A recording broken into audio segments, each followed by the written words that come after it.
has one interconnected ocean, a vast blue expanse critical to life on Earth. And there's no better animal to represent the story of the ocean with all its splendor and uncertainty than the killer whale, or as it's scientifically known, the Orcinus orca. The orca lives in every corner of the ocean, from the Arctic to the Atlantic, the Southern to the Indian, to the mighty Pacific and beyond.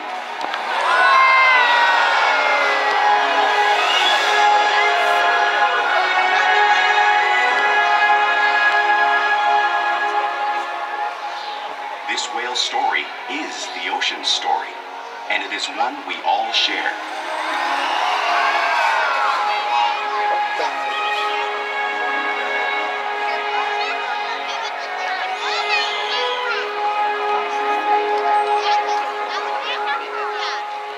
Welcome to SeaWorld's Orca Encounter. My name is Hannah and I'm so honored to introduce you to these intriguing and majestic animals.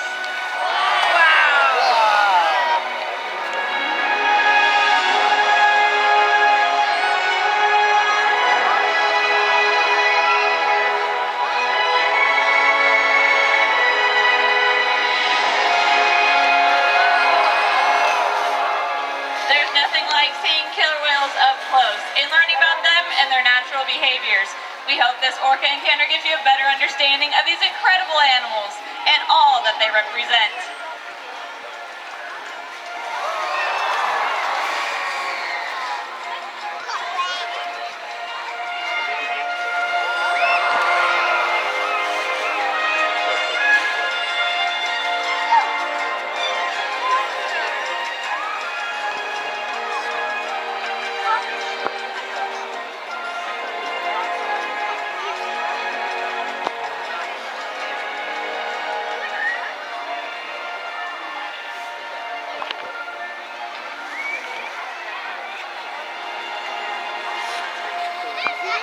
While they are found in every ocean, orcas living off the coast of Iceland are quite different than those near Costa Rica. In fact, there are at least 10 types, or ecotypes, of killer whales. An ecotype describes the differences between killer whales' size, physical form, prey, social structure, and habitat. As you can see, the differences are subtle, but noticeable when compared side by side. Orcas are adapted perfectly to their environments. And even the whale's black and white coloration has a purpose. It camouflages the outline of their bodies in the water, making it easier for them to surprise and catch their prey.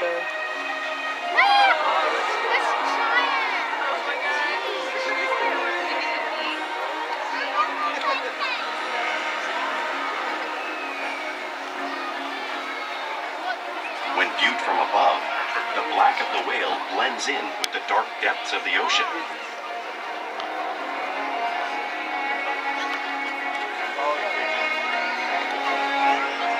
When viewed from below, the orca's white bellies match the brighter surface of the water, blending with the light above, giving them the perfect camouflage.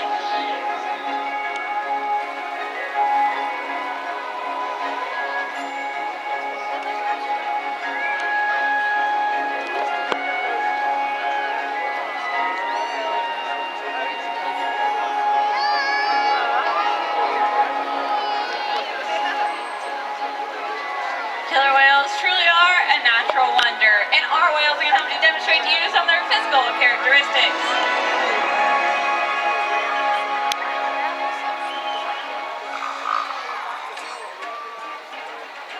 Their blowhole is perfectly designed for catching a quick breath of air at the surface of the water. Even the location of our eyes works to their advantage. It looks like they're in that white oval eye patch, but that is a visual distraction. They're actually located in the black area just in front, camouflage from thrashing prey. The fin on the whale's back is called a dorsal fin. It helps stabilize orcas while they swim. It also helps regulate their body temperature.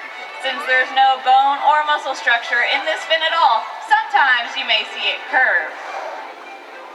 The flippers on either side of their body are called pectoral flippers that are mainly used for steering and stopping.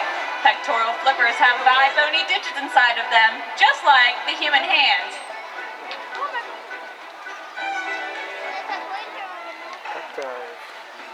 The lobes on either side of their tail are called tail flukes. The tail flukes are the killer whale's engine, propelling them at speeds of almost 30 miles per hour. That's as fast as some of our speedboats. But they swim the fastest and use the most power when propelling their nearly 10,000-pound bodies all the way up and out of the water.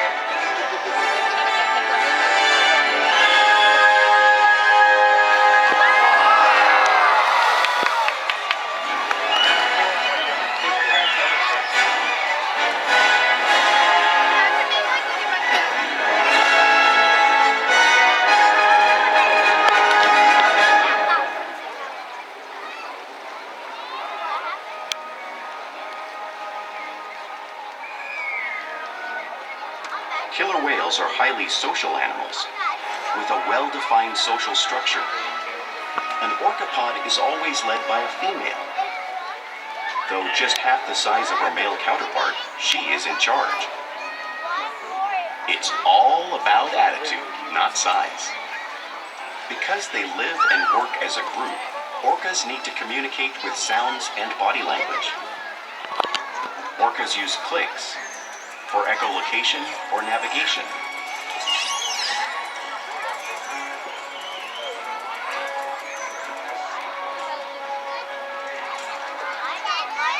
Whistles to socialize in the pod. And calls for group coordination and hunting.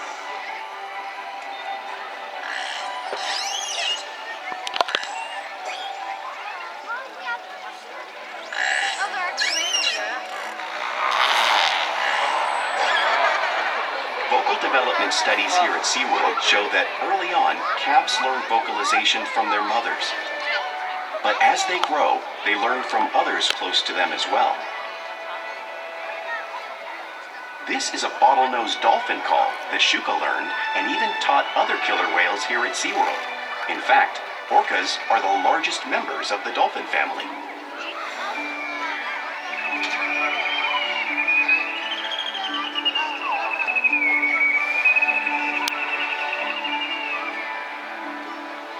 Whales here and in the wild use vocalization to communicate all the time. Like all animals, killer whales use body language as a form of their communication. They can use pectoral slaps at the surface of the water to show dominance or to get noticed. For example, a mother might use a pec slap to get her calf's attention.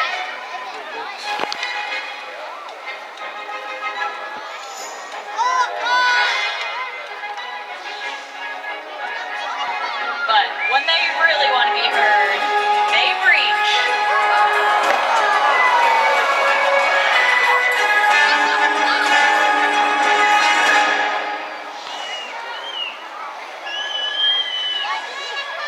Killer whales can use spy hopping to get a better view of their environment and coordinate with each other while they hunt.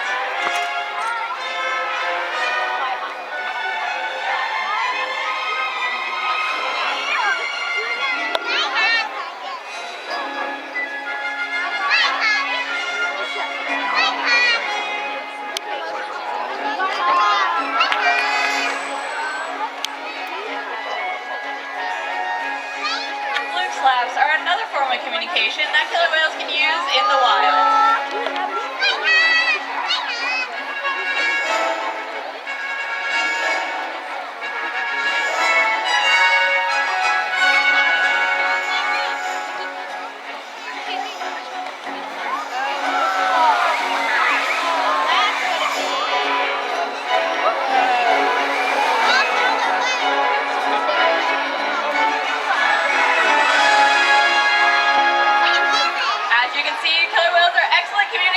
So it's no surprise they're at the very top of the ocean's food chain.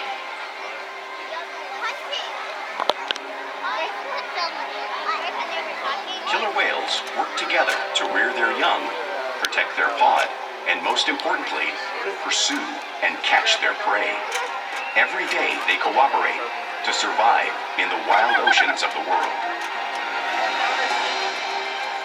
The orca's hunting techniques are as varied as the whales themselves. Norwegian killer whales will circle herring, herding them together. The whales use sounds to coordinate with each other and to disorient the herring. With the fish confused and contained, the whales stun them with their powerful phalanges, making for an easy meal.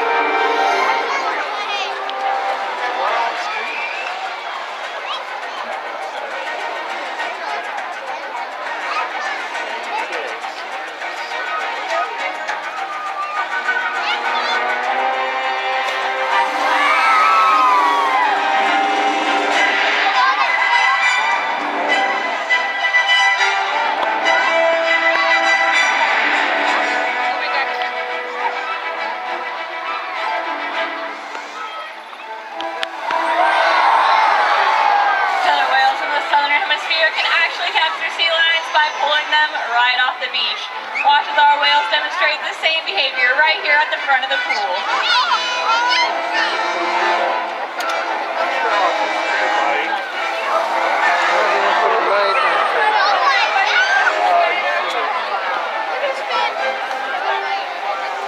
Antarctic orcas will create waves that wash over floating ice, knocking unsuspecting seals right into the water. Watch as Corky demonstrates the same wave-making technique, showing off one of the most impressive and complex hunting abilities killer whales have developed around the world.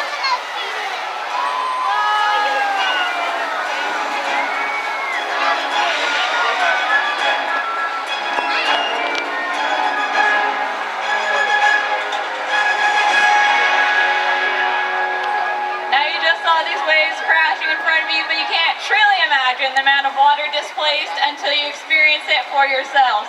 Luckily, my good friend Lily has volunteered to feel the power of the killer whale in that 55-degree salt water. So hold on tight to your iceberg, and the whales are going to be on their way to give you a special hello. Hello!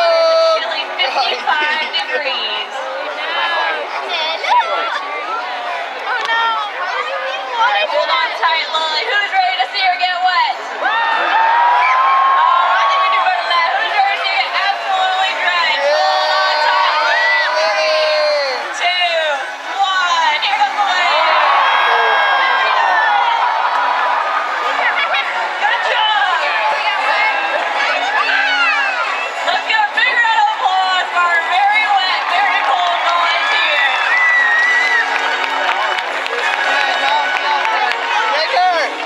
I tried to warn her it was very cold. Now, because killer whales live in all parts of the ocean, it's no surprise they eat all types of prey, including other whales.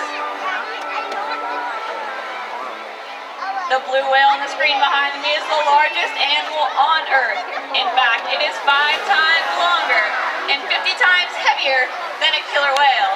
So, how does a killer whale this size eat a blue whale that size out in the ocean? Well, it's all possible because killer whales are the ultimate team players.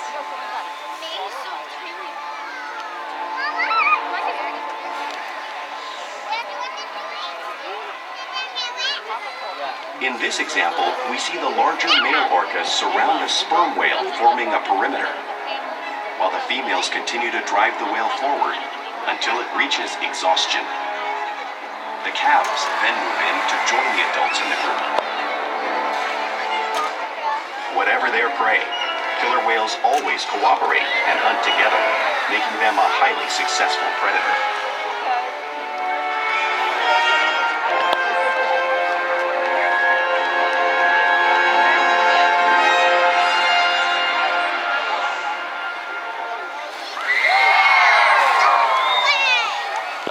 Play is an important part of everyday life for killer whales. It's how they teach their young to hunt and practice their skills as they grow.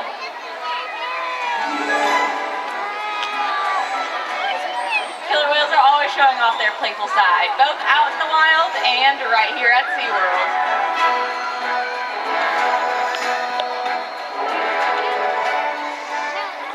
Porpoising is when and killer whales swim fast at the surface, breaking out of the water just briefly.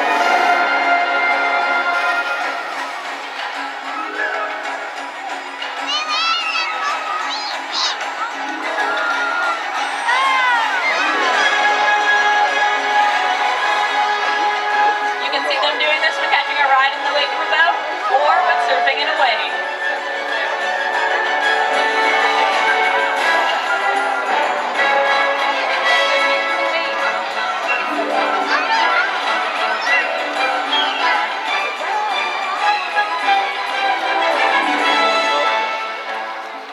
Killer whales love to be touched and will often rub their bellies on rocks when they can. We see our whales demonstrate the same behavior just like killer whales in British Columbia would.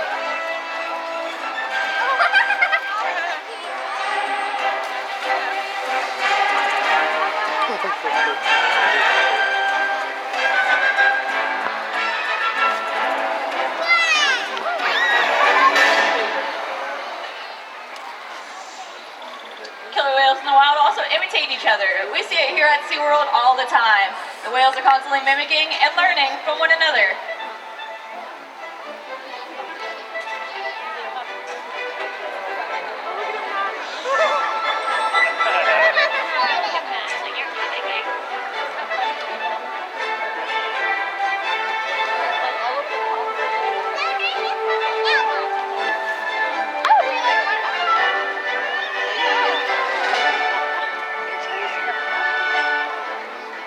Now, playful behavior does have a purpose. For example, killer whales in the wild might use a tail whip in hunting to stun fish, but today I think they're going to come stun all of you.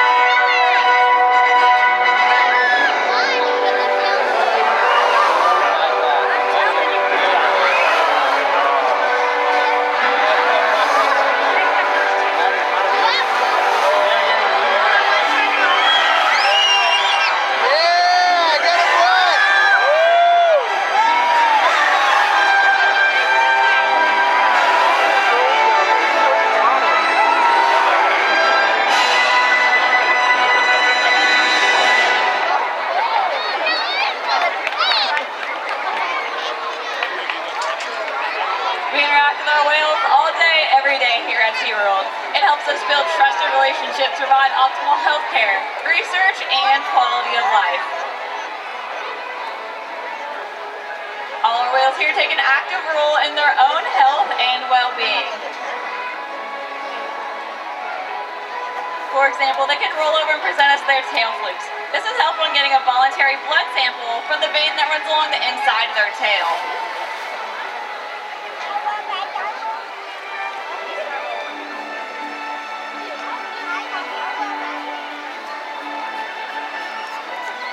They can even slide out onto a scale. We monitor all our whales' weights to make sure they're growing properly.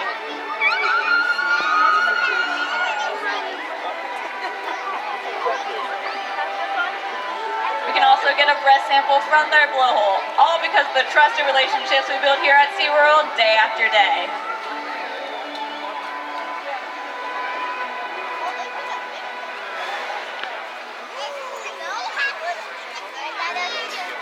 Now, I want to introduce you to two superstars of our show. Join me right here. We have Ikaika and Corky. Now, they are best of friends, and each whale has their own personality, and they are both gentle giants. Corky actually just celebrated her 57th birthday. Yes, but don't let her age fool you. She is still one of the most high-flying whales that we have. Over her time here at SeaWorld, she has inspired millions of guests just like you to help conserve our oceans.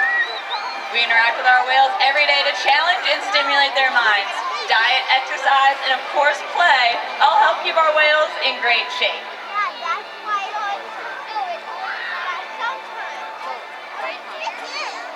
The whales here at SeaWorld have helped killer whales in the wild by participating in many research studies. One ongoing study monitors the whale's heart rate and breathing to understand how marine noise pollution from ship engines and other sources affect wild populations.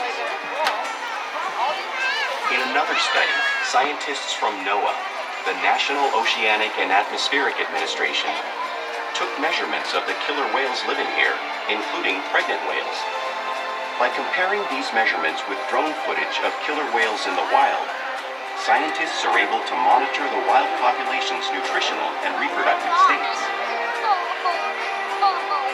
Other research has been done here at SeaWorld on the mother whale's milk composition. This research will help create an effective model to understand how toxins in the ocean impact wild killer whales and their milk supply. What we learn from the whales in our care every day is actively helping whales in the wild survive. And just by being here today, you've supported our rescue, research, and conservation efforts all around the world. If we work together, like the killer whale, we can protect the future of the Orcinus orca and this beautiful planet that we all share.